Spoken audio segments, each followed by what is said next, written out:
Hello dear student, good afternoon.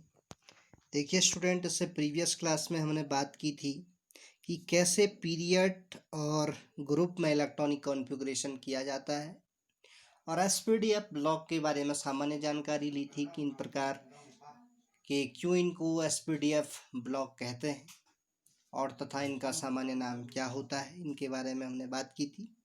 आज हम S block और पी ब्लॉक के बारे में डिटेल स्टडी करेंगे और डी और एफ ब्लॉक हम कल की क्लास में डिस्कस करेंगे।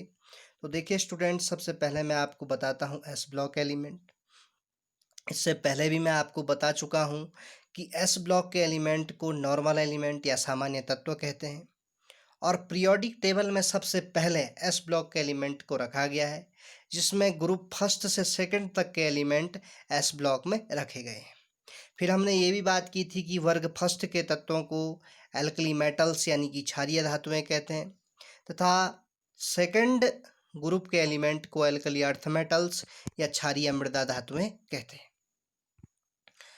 अब देखिए स्टूडेंट, यदि हम इनके इलेक्ट्रॉनिक विन्यास की बात करें तो हमें पता है कि फर्स्ट ए में, ग्रुप फर्स्ट ए में जो एलिमेंट रखे गए हैं, हाइड्रोजन अपवाद है, सबसे ऊपर रखा गया है।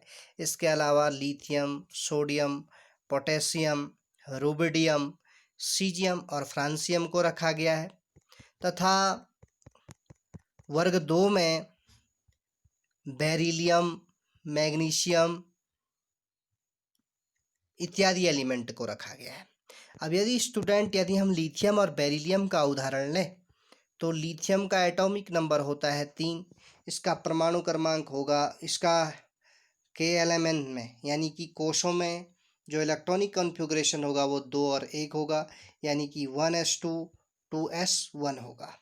उसी प्रकार यदि हम बेरिलियम की बात करें तो बेरिलियम का परमाणु क्रमांक 4 होता है, यानी कि 2 और 2, K कोश में 2 इलेक्ट्रॉन और L कोश में 2 इलेक्ट्रॉन, यानी कि 1s2 2s2।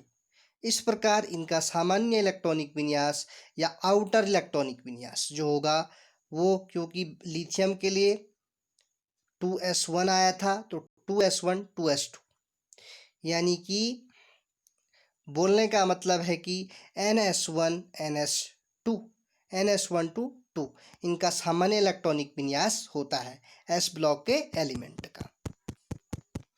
आगे बात करें स्टूडेंट, यानी कि ग्रुप फर्स्ट ए का जो संयोजकता इलेक्ट्रॉनिक विन्यास होगा वो ns1 होगा, और ग्रुप सेकंड के एलिमेंट का इलेक्ट्रॉनिक विन्यास ns2 होगा, या अंतिम इलेक्ट्रॉनिक विन्यास ns2 होगा।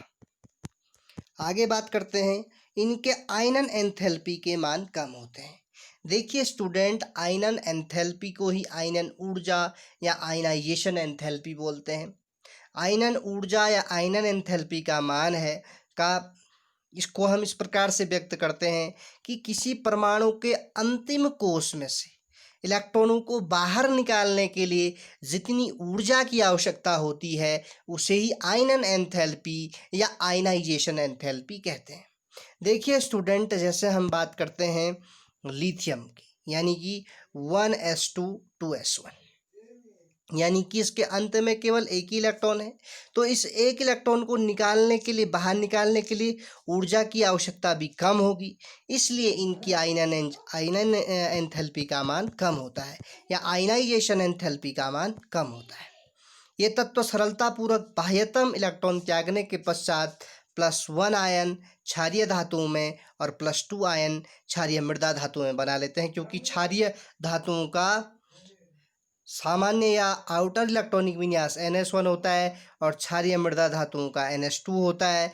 तो यानी कि इसको निकालेंगे तो यानी कि +1 यानी कि इलेक्ट्रॉनों की कमी, और यहाँ पे +2 इलेक्ट्रॉनों की कमी हो जाएगी।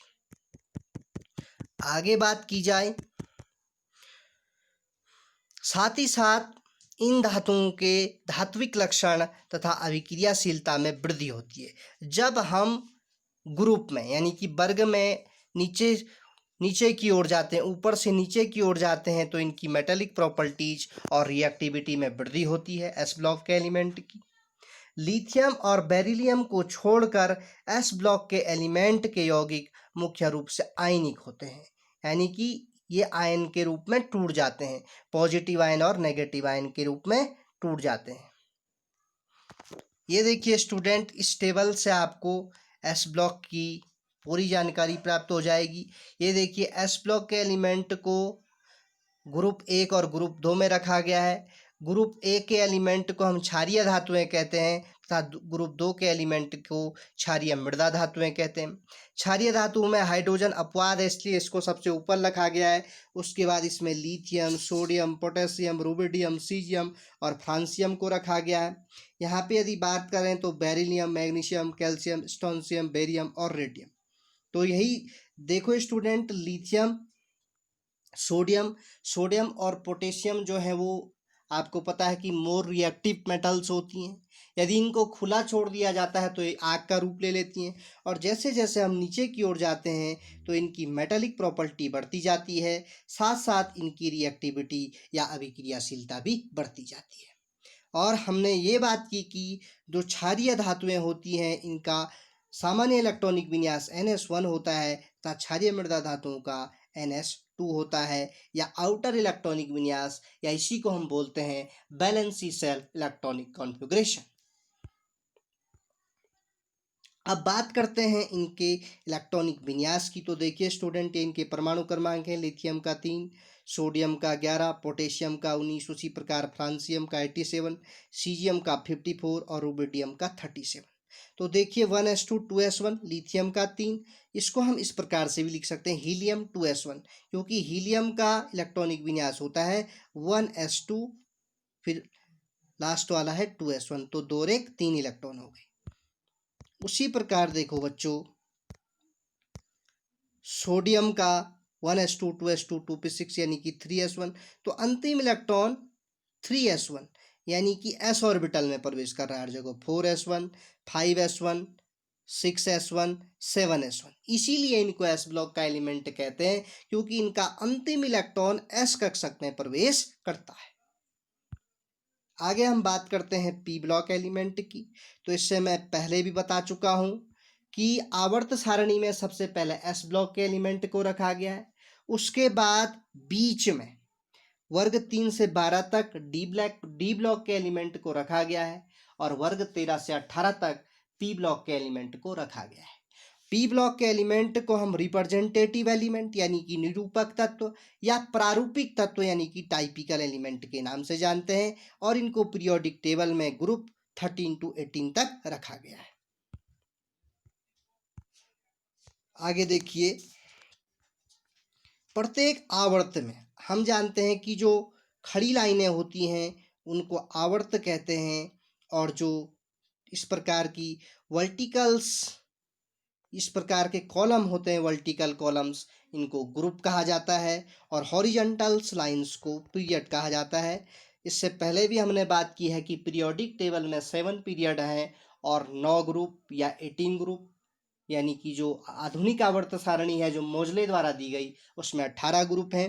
तो देखिए स्टूडेंट, प्रत्येक आवर्त में इनका बाह्यतम इलेक्ट्रॉनिक विन्यास NS2NP1 से NS2NP6 तक होता है।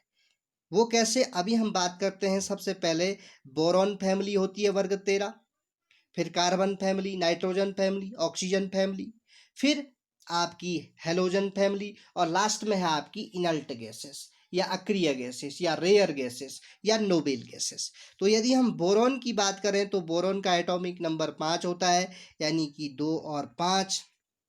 इसका इलेक्ट्रॉनिक विन्यास होगा 1s2 2s2 2p1।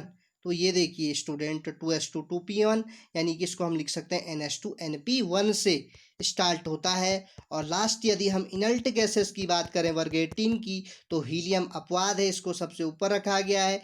यदि नियॉन का एग्जाम्पल ले लें तो नियॉन का एटॉमिक नंबर होता है 10, यानी कि कोसों में इसका इलेक्ट्रॉनिक विन्यास 2 और 8 होगा। 1s2 2s2 2p6 यानी कि 2s2 2p6 इसका बैलेंसी सेल इलेक्ट्रॉनिक कॉन्फ़िगरेशन होगा। इसी को हम NS2NP6 कह सकते हैं। तो यही यहाँ पे बताया गया है कि NS2NP1 से प्रारंभ होकर NS2NP6 तक समाप्त होता है, यानी कि वर्ग 18 के तत्वों का अष्टक पूरा होता है और इनका ऑक्टेट पूरा होता है, यानी कि ये अपने स्थायी इलेक्ट्रॉनिक विन्यास को प्राप्त कर लेते हैं।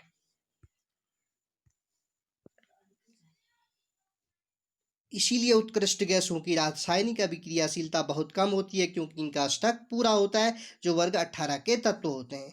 उत्कृष्ट गैसों के परिवार से पहले अधातुओं के रासायनिक रूप से दो महत्वपूर्ण वर्ग हैं, जिसमें वर्ग 17 के तत्व हैलोजन तथा वर्ग 16 के तत्व चैल्कोजन है। यानी कि ऑक्सीजन फैमिली के तत्वों को चैल्कोजन के नाम से जाना जाता है और वर्ग 17 के तत्वों को हैलोजन कहते हैं। इससे पहले मैंने भी आपको बताया कि हैलोजन यानी कि ये हैलो प्लस जन, हैलो का मतलब है साल्ट, जन का मतलब है फॉर्मर, जो लवण उत्पादक होते हैं, लवण का निर्माण करते हैं, नमक बनाते हैं। क्योंकि fluorine, chlorine, bromine, iodine, astatine यानी कि एक मेटल और एक नॉन मेटल मिलकर ही एक कॉमन साल्ट का निर्माण करती है। जैसे सोडियम क्लोराइड की बात करें तो सोडियम मेटल है और क्लोरीन एक नॉन मेटल है, तो इसीलिए नॉन मेटल्स कहाँ रखी गई हैं, हैलोजन फैमिली में रखी गई हैं। इसीलिए ये साल्ट फॉर्मर या लवण उत्पादक कहलाती हैं। साथ ही साथ वर्ग 16 के तत्व यानी कि ऑक्सीजन फैमिली, जिसमें ऑक्सीजन, सल्फर, सेलियम, टेलियम को रखा गया है। इस प्रकार के एलिमेंटों को चैल्कोजन कहा जाता है। देखिए स्टूडेंट, इनकी जो नेगेटिव इलेक्ट्रॉन गैन एंथैल्पी होती है वो बहुत हाई होती है, बहुत उच्च होती है। यानी कि इलेक्ट्रॉनों को ग्रहण करने की एंथैल्पी काफ़ी उच्च होती है। ये तत्व आसानी से क्रमशः 1 या 2 इलेक्ट्रॉन ग्रहण कर स्थायी उत्कृष्ट विन्यास प्राप्त कर लेते हैं। वो क्यों, देखो स्टूडेंट, यदि हम क्लोरीन का एग्जाम्पल लें, क्लोरीन यानी कि एटॉमिक नंबर 17 287, यानी कि KLm, इसके m को उसमें अष्टक पूरा करने के लिए 1 इलेक्ट्रॉन की आवश्यकता है, तो ये आसानी से अपना अष्टक पूरा कर लेगी, इसलिए अपने स्थायी इलेक्ट्रॉनिक विन्यास को प्राप्त कर लेगी।